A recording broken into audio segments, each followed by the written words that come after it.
Agriculture Department, iginit na pawang mga bago ang bakunang gagamitin ngayon kontra African Swine Fever. Checkpoint at testing, pinalalakas pa ayon sa DA. Si Clazel Pardilla sa sentro ng balita live.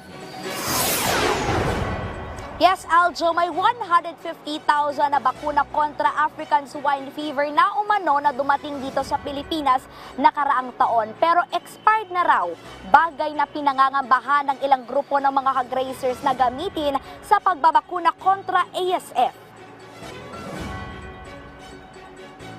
May 150,000 bakuna na umano kontra African Swine Fever na dumating sa Pilipinas nakaraang taon. Ipinasok ang mga bakuna ng isang Vietnamese company sa pag-akala na maaaprubahan agad ng Food and Drug Administration. Pero inabutan na ng expiration noong Marso. Pangamba ng Samahang Industriya ng Agrikultura, gamitin ang mga napasong bakuna sa controlled vaccination laban sa ASF, lalo't binago at haba umano ang expiration ng mga naturang bakuna hanggang Disyembre. Yun ang in-extend naman pwedeng gamitin. So ang sinabi kaagad natin, ino-object natin yung paggamit kasi bibili ng government yan. Dapat bago, no? And isa is walang assurance kung may effect pa yan. Paglilinaw ngayon ng Department of Agriculture. The government will not buy expired vaccine. Papadala uli ng bago. Ang bakuna ay magiging good for 2 years pag dumating.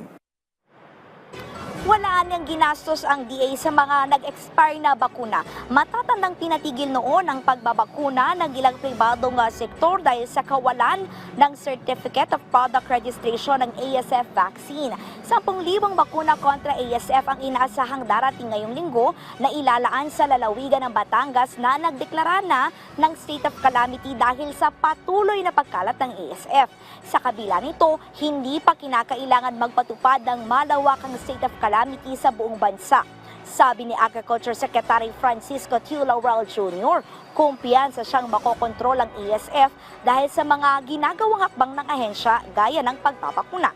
Pinapaigting ang mga checkpoint at testing. Pinalaki rin ang indemnification fee hanggang 12,000 piso mula sa 5,000 piso lamang.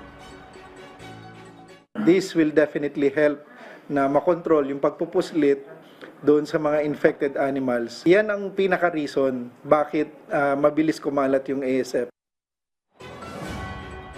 Tanging mga farm na may positibong kaso ng ASF lamang aniya ang isinasailalim sa lockdown at hindi ang buong bayan kung saan may ASF outbreak. May iba pang mapagkukunan ng supply ng baboy gaya ng Central Luzon at may imported din na supply. Kaya hindi nangangamba ang Agriculture Department na sisirit ang presyo ng baboy. Yan na muna ang latest. Balik sa'yo, Aljo. Maraming salamat, Clazel Pardilla.